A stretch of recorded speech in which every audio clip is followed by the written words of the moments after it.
നമ്മുടെ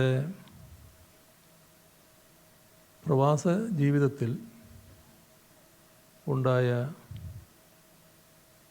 ഏറ്റവും വലിയ ദുരന്തമാണിത്. അതുകൊണ്ട് തന്നെ ഇത്തരത്തിലൊന്ന്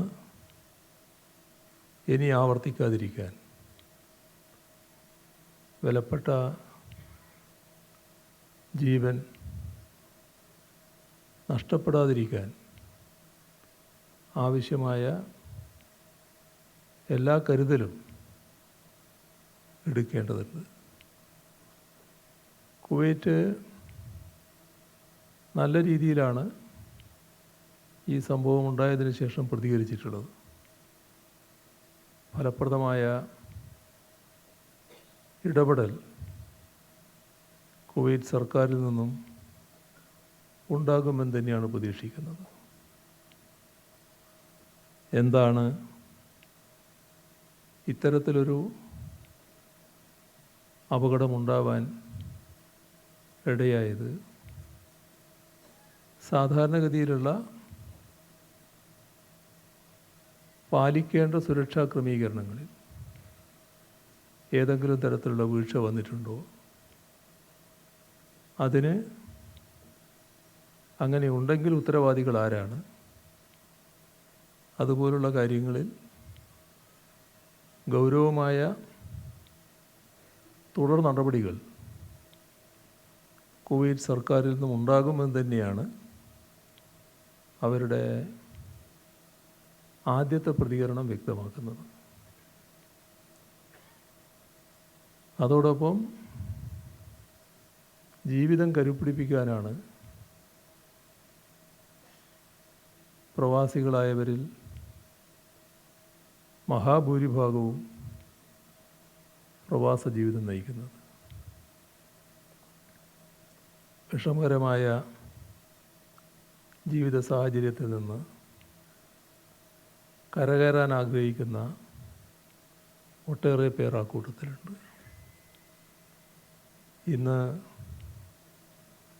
ആദരാഞ്ജലികൾ അർപ്പിക്കുമ്പോൾ ഞങ്ങൾ കണ്ട കാഴ്ച ഇപ്പോഴും വല്ലാതെ മനസ്സിനെ പ്രയാസപ്പെടുത്തുന്നതാണ്. അതൊരു അച്ഛൻ്റെ നിലവിളിയായിരുന്നു അവിടെ നിന്നുകൊണ്ട്. അദ്ദേഹം അവിടെ ജോലി ചെയ്തു, പിരിഞ്ഞു, മകനെ അവിടെ കൊണ്ടുപോയി ചേർത്തു, ഇങ്ങ് പോന്നു. കുറച്ച് നാളേ ആയിട്ടുള്ളൂ. പിന്നെ സ്വീകരിക്കുന്നത് ആ മകൻ്റെ ശവശരീരമാണ്. ഇനി ഓരോന്നിനും ഓരോ കഥകൾ നമ്മുടെ മനസ്സിനെ വല്ലാതെ വിഷമിപ്പിക്കുന്ന അനുഭവങ്ങൾ പറയാനുണ്ടാവും. ഇതിൽ മതിയായ നഷ്ടപരിഹാരം എന്ത് കൊടുത്താലും ജീവന് പകരമാവില്ല എന്ന് നമുക്കെല്ലാവർക്കും അറിയാം. എങ്കിലും അത്തരം കുടുംബങ്ങൾക്ക് മതിയായ നഷ്ടപരിഹാരം ലഭിക്കുമെന്ന് ഉറപ്പുണ്ടാക്കണം. അത് കുവൈറ്റ് സർക്കാർ സ്വാഭാവികമായും അത്തരം നടപടികൾ സ്വീകരിക്കുമെന്നാണ് പ്രതീക്ഷിക്കാവുന്നത്. ഇന്ത്യ ഗവൺമെൻറ് കുവൈത്തുമായി ബന്ധപ്പെട്ട് ആ നടപടികൾ ത്വരിതപ്പെടുത്തണം. അതോടൊപ്പം അതുമായി ബന്ധപ്പെട്ട മറ്റ് സാങ്കേതിക കാര്യങ്ങൾ പരിശോധിച്ച് ഇതുമായി നഷ്ടപരിഹാരം നൽകാൻ ബാധ്യപ്പെട്ട സ്ഥാപനങ്ങളുണ്ടെങ്കിൽ അവരിൽ നിന്നും കൃത്യമായി നഷ്ടപരിഹാരം ഈടാക്കുന്നതിനുള്ള നടപടിയും കുവൈത്തിൽ സ്വീകരിക്കണം. അതിനെല്ലാം കേന്ദ്ര സർക്കാരിൻ്റെ സംയോജിതമായ ഇടപെടലുണ്ടാവണം. ഇത്തരം കാര്യങ്ങളിൽ സംസ്ഥാനവും കേന്ദ്രവുമെല്ലാം ഒരേ മനസ്സോടെ ഏകോപിച്ച് നീങ്ങുകയാണ് വേണ്ടത്. സംസ്ഥാനത്തിന് പ്രത്യേകിച്ചൊന്നും മറ്റൊരു രാജ്യത്തിനകത്ത് ചെയ്യാൻ കഴിയില്ലെങ്കിലും എല്ലാ കാര്യങ്ങളും രാജ്യമെന്ന നിലക്ക് ഇന്ത്യ ഗവൺമെൻറ്റാണ് ചെയ്യേണ്ടതെങ്കിലും അവിടെ ജീവിക്കുന്നവരിൽ നല്ലൊരു ഭാഗം ഇവിടെയുള്ളവരാണ് എന്നുള്ളതുകൊണ്ട് എന്താണ് പ്രശ്നങ്ങൾ എന്നത് കൃത്യമായി കേന്ദ്ര സർക്കാരിനെ ധരിപ്പിക്കാൻ സംസ്ഥാന സർക്കാരിന് കഴിയും.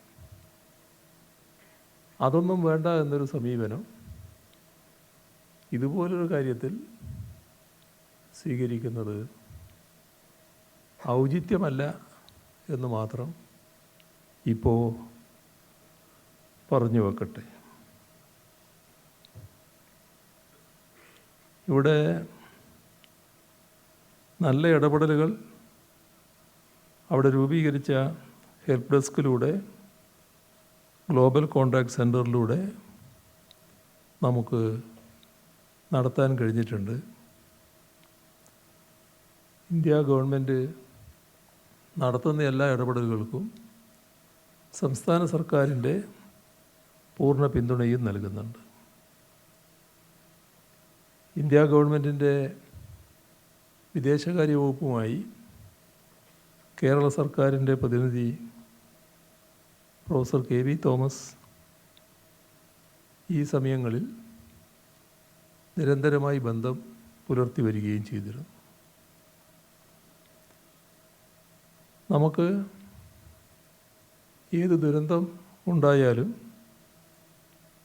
അതിനെയെല്ലാം മറികടന്ന് മുന്നോട്ട് പോയേ പറ്റൂ. അതുകൊണ്ട് തന്നെ ഈ കാര്യത്തിൽ നമ്മുടെ വികാരം പ്രകടിപ്പിച്ചുകൊണ്ട് സമ്മേളന കാര്യത്തിലേക്ക് നമുക്ക് കടക്കാം. സമ്മേളന നടപടികൾ നമുക്ക് വളരെ വൈകിയാണ് ആരംഭിക്കാൻ കഴിയുന്നത്. ഇപ്പോൾ 4:15 അതുകൊണ്ട് തന്നെ ഒരു ദീർഘമായ ഉദ്ഘാടന പ്രസംഗം നടത്തുന്നത് ഔചിത്യമാവുമോ എന്നൊരു സംശയം എനിക്കുണ്ട്. ആ സംശയം കാരണമാണ് ഒറ്റവാചകത്തിൽ അനുശോചന പ്രമേയം അവതരിപ്പിച്ചത്. കാരണം ധാരാളം നടപടിക്രമങ്ങൾ നമുക്ക് പൂർത്തിയാക്കാനുണ്ട്. ഇന്ന് രാവിലെ മുതൽ ആരംഭിച്ച് പൂർത്തിയാക്കേണ്ട കാര്യങ്ങൾ ഇന്നത്തെ ദിവസം കൊണ്ട് തന്നെ നമുക്ക് പൂർത്തിയാക്കാനാവണം. അപ്പോൾ ഒരു രാത്രി 10 മണി 11 മണിയൊക്കെ ആവുമ്പോൾ പ്രവാസികളായവർക്ക് അതൊരു വലിയ സമയമല്ല. കാരണം അവരെ സമയമായിട്ട് ബന്ധപ്പെടുത്തിയാൽ അവർക്കത് പ്രയാസം ഉണ്ടാവില്ല. പക്ഷേ നമ്മുടെ നാട്ടിലാണല്ലോ, അതുകൊണ്ട് അത് കുറച്ചൊരു പ്രയാസമുണ്ടാക്കുന്ന കാര്യമായിരിക്കും. പക്ഷേ ആ പ്രയാസം ഇന്ന് സഹിക്കലേ നമുക്ക് മാർഗമുള്ളൂ. കാരണം ഈ സഭാ നടപടികൾ പൂർത്തീകരിക്കേണ്ടതായിട്ടുണ്ട്. അതുകൊണ്ട് വളരെ വിശദമായ ഒരു ഉദ്ഘാടന പ്രസംഗത്തിലേക്ക് കടക്കാനല്ല ഞാൻ ഉദ്ദേശിക്കുന്നത്.